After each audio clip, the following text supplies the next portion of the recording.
Hello and welcome to Indianomics. The most crucial person in the Reserve Bank during the trying days of demonetization was the Deputy Governor in charge of currency management and banking operations, Mr. R. Gandhi. In addition to currency management, at that time, Mr. Gandhi was also managing markets, market infrastructure, funds management, regulation, foreign exchange, reserves management, internal debt, payment systems, just about all departments that would be impacted by the currency. On April 3rd, Mr. Gandhi retired after seeing the central bank successfully remove all currency withdrawal limits on depositors. Well, Mr. Gandhi is now with us as our guest on Indianomics. Mr. Gandhi, thank you very much for joining us. Thank you. Well, I'm sure the last 4 months have been the most challenging months, or last 6 months actually, must have been the most challenging 6 months of your 30-year career? That's true, definitely. They're most challenging and very satisfying as well. Okay, well, let me take it from the word satisfying. We've just got the numbers for the PMGKY, the Pradhan Mantri Garib Kalyan Yojana, which was the tax levied on people on tax evaded money, which you got during the demonetization process. Now, that is 2,300 crore, which means about 4,600 crore is all that has been declared as tax evaded money. That looks like a very small fruit for the mammoth effort you all took. Okay, first of all, it is tax related, that is government. So okay, as a Reserve Bank person, I will not be able to answer that question. But as an individual, I can make a mention about that, or little deliberate on, little more on. The issue is that the demonetization, one of the major objectives was to eradicate black money. So the objective was, the very definition of black money is that something which is unaccounted. Now we have brought the things into account. Okay. People have put their money into their accounts. So once it has come into the accounts, it is for the tax administration to analyze it and to see that whether they have properly paid their taxes or not, number one. Number two, this is just now what you mentioned, this is voluntary disclosure. Okay. That, yes, up to this much people have put in money around this declared, time. yes. Right. So rest of the people, they might be taking, either they may not be necessarily be paying taxes even after declaring it or putting it into their account, or there may be, they have not showing it fully. Yes. It is for the tax administration to go after them and get the money which the government should be taking. But that is still a whole lot of accounts, isn't it? I mean, several crore accounts. Of course, it is not going to be easy to go after them, but to help them out, modern day model building is available, systems are available, one can narrow down. Now, because specific information about who has deposited how much, that information is available in the hands of the authorities. So they should be able to do an ABC analysis. They can start with the big shark first. With the biggest deposits. Ones first, and they can go down if they want to go down. So that way, it is a patient exercise that they may have to do. It may be time consuming, yes, or it may be requiring more number of people. That may be all right. But they will be able to narrow down instead of casting their net too wide. They can be able to be very specific, focused attention they can give. And is the Reserve Bank privy to, how many accounts had more than, say, 10 crore deposits or more than 2 crore, deposits in crores? Not Reserve Bank, because we don't seek such information to be reported to us. Banks do have. And the tax authorities have the full legal rights to ask for that data based on the income tax provisions, whatever is available. As per that, if they were to ask, banks have to give. Okay. So your sense is that in the year FY18, the government is better armed to ensure more direct taxes? Government is better armed for tax compliance, better tax compliance, yes. Okay. So in this process, have you all been able to unearth a lot of fake notes? Is there any number you can share? That is yet to be, because that verification of the notes which have come back, that is still going on. That will be quite a few months away, because of a lot of individually, each individual piece of note has to be verified. Okay. That is quite a task. So we have to wait for that. Okay. But the other number which all of us were very keenly awaiting was how much of the notes was returned. On December 10th, when you last spoke to the press on the issue, you had said 12 lakh crore. Now, hasn't the Reserve Bank finished checking? Are we likely to? Do you have another figure for us? Not yet. Okay. Obviously, of course, right now I'm no longer in charge. Yes. Also, so I don't have that figure with me anymore. You will not share the figure. I'm sure I will not get any more also until you people announce it. Through you, I may be knowing down the line. Anyway, thing is that Reserve Bank has, this will be the final figure. Because this 500 and 1,000 SBNs, once we declare the figure from the Reserve Bank, that is going to be the final, once and for all. Thereafter, it is history. Yes. So naturally, the Reserve Bank will have to take extra care before announcing this is the figure. And that's what it's doing. But can you give us a ballpark figure? I mean, if it was 12 lakh crore on December 10th, are we likely to end up with 14 lakh crore, 15 lakh crore? Can you give us a ballpark? We are not going to have more than 3 lakhs. No, it won't be, but I mean, even 3 lakh crore is a very big haul. If it is not going to be more than 3 lakh, okay.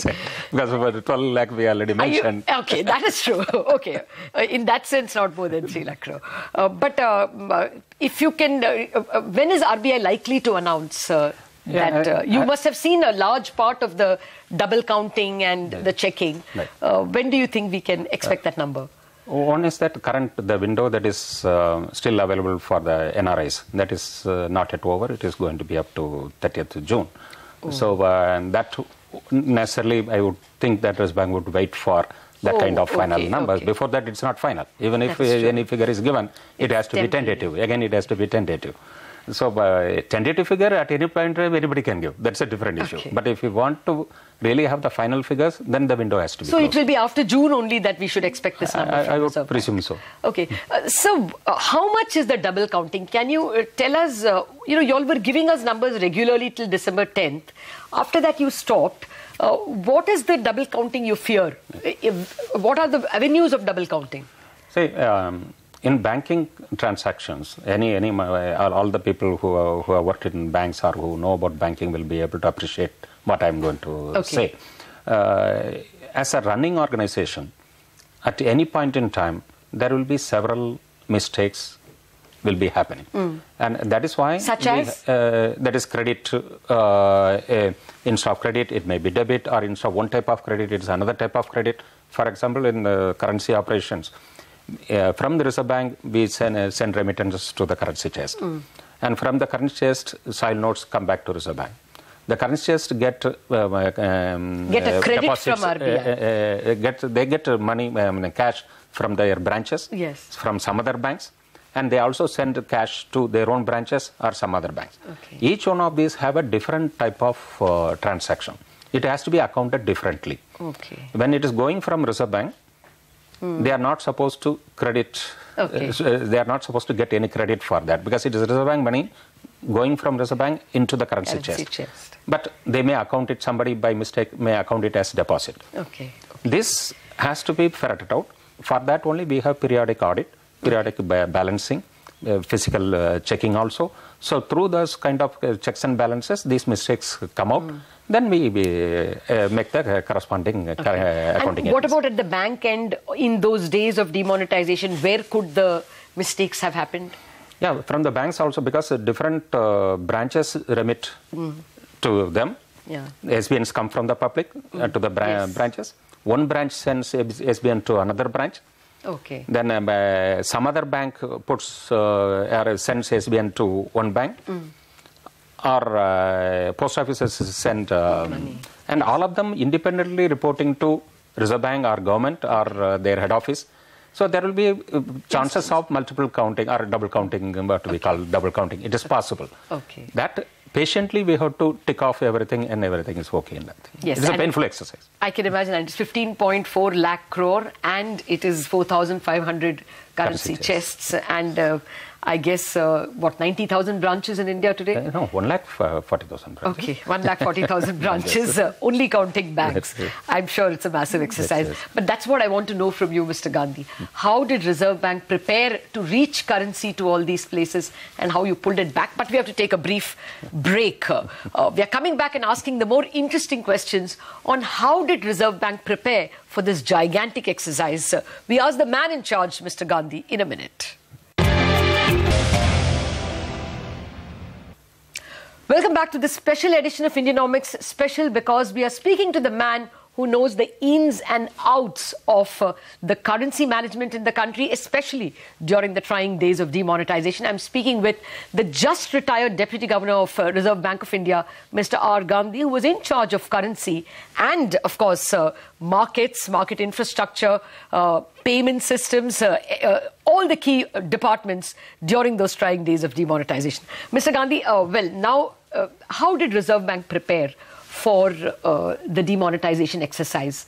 How many people, I'm sure you must have had a count of how many vans went and what is the time they took to make rounds from one branch to another. Can you just tell us the highlights of all the entities and all the processes you must have planned? Okay. Demonetization is only an related preparations is only an extension of what we otherwise normally been doing. Okay. There is nothing only done for this purpose. It is. I agree, but it is 10x. Yeah, I come to that. So there again we had you have to see the whole exercise in two parallel activities.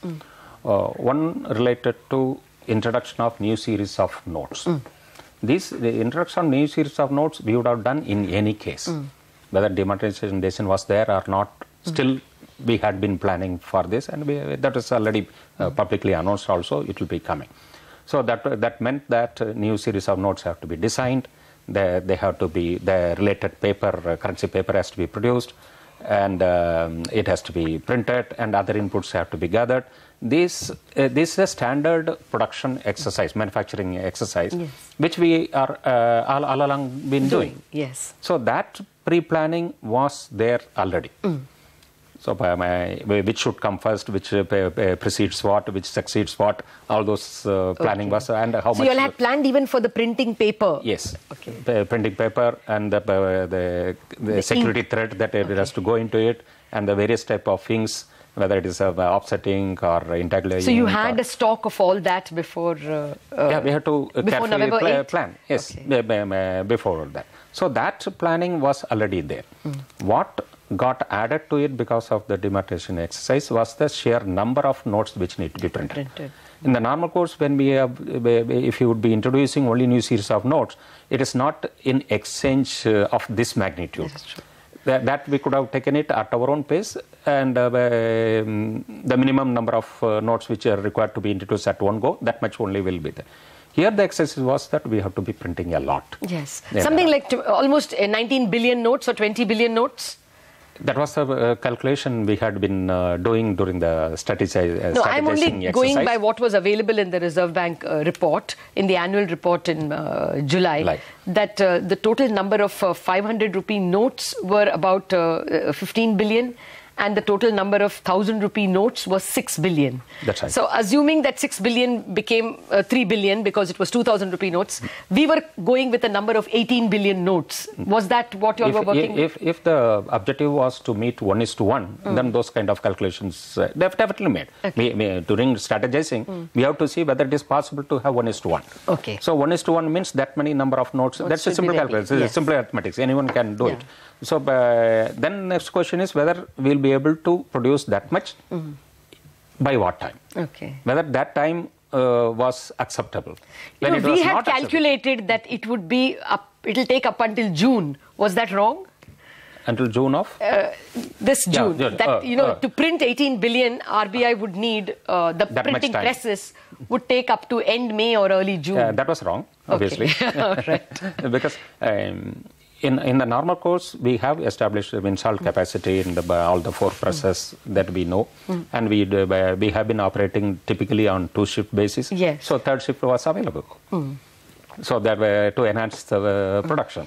Okay. So then by full capacity. What about the vans, sir? Reaching the... Okay. Did you all have to plan that yes, as well? That's exactly. Because normally remittances we used to do once away from our offices once a week, typically that will be there. Whereas this time, because we have to reach 4,000 currencies in so short a while, we have to plan it totally differently. Okay. So we try to maybe create a hub and spoke model. Okay. Obviously, we cannot reach all the 4,000 by ourselves. So we selected crucial points in the country. There we supplied, and we asked those chests to supply to the nearby spoke currency chests. Okay. So that's the way we quickened the process of reaching out. Okay. Then we also, normally when we remit, one full load of truck will go to one chest itself, or few chests, 4 or 5 chests will be distributed.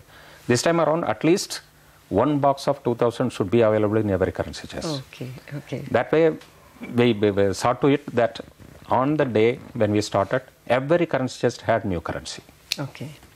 That was a big plan. A massive exercise. Massive exercise. Yes. And including Saturdays, Sundays, our people have to work. And banks Did you also. had you to increase the number of vans?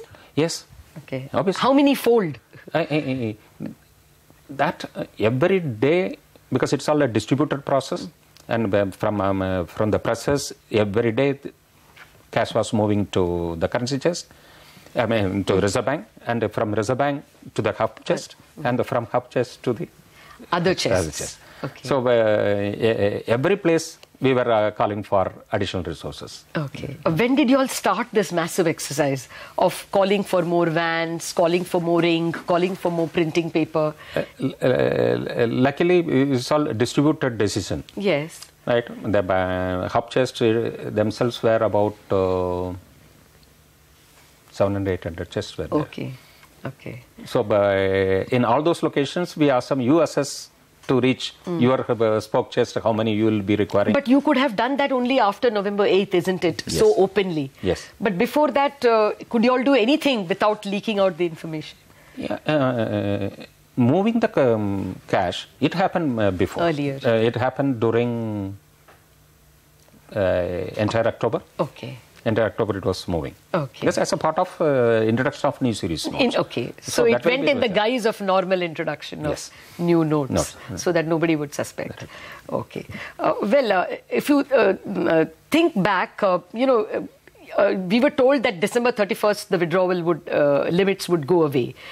When did you realize that it's not going to be December? It might take, by how much did you think you will err? Because even I think February end is a very good achievement, considering that our calculation gave us the impression that it might take until May. February is a damn good achievement. So, when did you get the impression that definitely by Jan or Feb I will be in control? We were watching the pace of remonetization, first pace of withdrawal, and we are looking for symptoms of money coming back. Okay. That other denominations coming back. So that started happening in the early January itself. Of course. Okay. So that made you confident. Yes. And we have been watching. Day by day we were watching. And the pace of withdrawals came down. Okay. So now you feel we are in normal territory. We are perfectly normal. Finally, Mr. Gandhi, you worked under so many governors and deputy governors. And especially in the last 4 terms, it has been very different. Y.V. Reddy, for instance, was a Reserve Bank man. He was 7 years deputy governor, then 5 years governor. So that is one kind of relationship. Subbarao was, was at least there in the system. You knew him as finance secretary and various other positions. The other 2 gentlemen were really new to you. Rajan and Urjit Patel are really outsiders. They were fleeting visitors into India. How does it mean? What does it mean to a deputy governor or to an executive director? Does the relationship change? Relationship, yes. In terms of comfort, knowing a person earlier, that is one level of comfort. So Reddy, you are most comfortable? Because we know him for long years. whether Dr. Rajan or Dr. Patel, yes, relatively newcomers, but they were youngsters in comparison. So Dr. Rajan was very easy to move with because he had been a professor, moved with the students. So it was a very comfortable feeling to be with him. And Dr. Patel, because he was a deputy governor. Okay. So again, we had that camaraderie of being a fellow colleague. How much does a governor impact Reserve Bank? I mean, you are from the ranks. Is Reserve Bank one of those fighting machines which can manage irrespective of who the governor is? Or does the governor make a big difference? Governors make a difference in terms of their approach to issues that is there. But Dr. Subbarao did mention in one of his speeches that system will not allow governor to commit mistake. Okay. Even if he or she wants to commit. Because we have a well-established process of decision making. Okay. Ideas can come from governor. Lot of ideas will come. But it won't be an executive order. It won't be treated as an executive order. It will be debated whether that idea can be fructified, to introduce that what needs to be done, what kind of ring fencing if we see any pitfalls in that. So that's why we go back and forth. That's the way final decisions will be taken. Okay, so Reserve Bank has a mind of its own and governors can influence it only up to a point. Yes, I will agree with that. Well, that's spoken like a career Reserve Banker. Thank you very much, Mr. Gandhi, for dropping by in our studio. Thank you.